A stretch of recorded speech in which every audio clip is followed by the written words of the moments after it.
Doctor Zakir Naik এমন একজন ভারতীয় যিনি নিজ জন্মস্থান ভারতেই সবচেয়ে বেশি সমালোচিত। জাকির নায়ক বিতর্কের মুখে পড়ে 2016 সালে ভারত ছাড়তে বাধ্য হন। রাজনৈতিক বিশ্লেষকরা মনে করেন জাকির নায়কের ভারত ছাড়ার পিছনে ছিল খোদ বিজেপি সরকার। 2016 সালের 1 জুলাই তিনি ভারত ছেড়ে মালয়েশিয়া চলে যান। জাকির নায়ক কেন এবং কিভাবে ভারত ছেড়েছিলেন তা জেনে নেওয়া যাক। মুম্বাইয়ের এক ডাক্তার পরিবারে জাকির নায়কের জন্ম।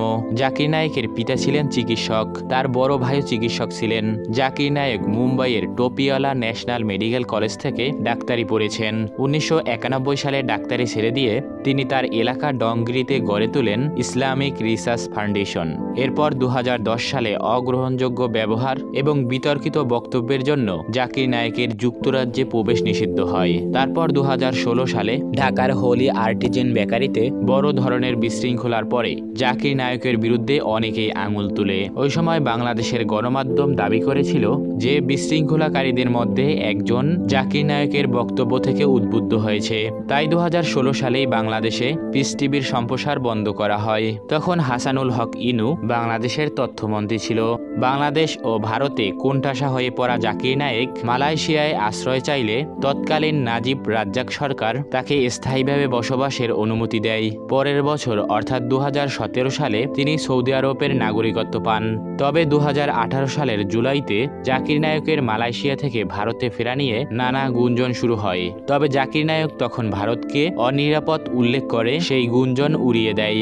এরপর 2019 সালের মে মাসে ভারত জাকির নায়কের বিরুদ্ধে অর্থ পাচারের অভিযোগ আনে। মুম্বাইয়ের একটি আদালতে তার বিরুদ্ধে আর্থিক অপরাধের অভিযোগ আনা হয়। দাবি করা হয় নিয়মের বাইরে গিয়ে তিনি লক্ষাধিক ডলার আয় করেছে।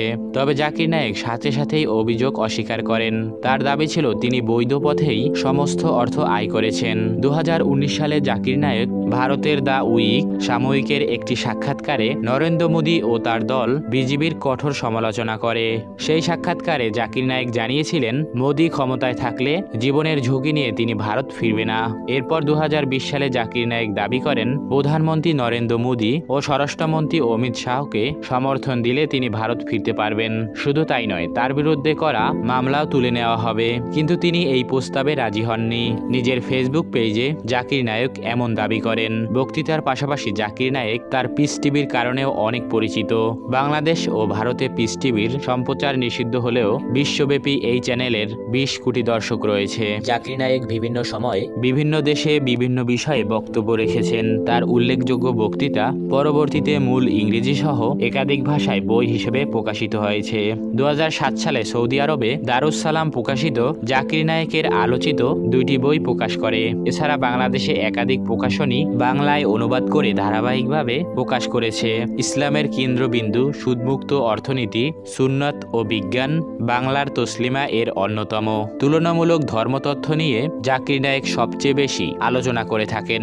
ডক্টর জাকির নায়কের অন্যতম জনপ্রিয় থিম হল বিজ্ঞানের সূত্র দিয়ে কোরআনকে যাচাই করা। তিনি বাইবেল, বেদ, উপনিষদ সহ অনেক ধর্মগ্রন্থের রেফারেন্স দিয়ে ব্যাপক জনপ্রিয় হয়েছেন। বিজ্ঞান ও ইতিহাসের উদ্ধৃতি দিয়েও তিনি অনেকের মন জয় করেছেন।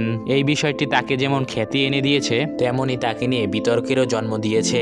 এভাবেই জাকির নায়ক 21 শতকের সবচেয়ে আলোচিত ইসলামিক ব্যক্তিত্বে পরিণত হয়েছেন।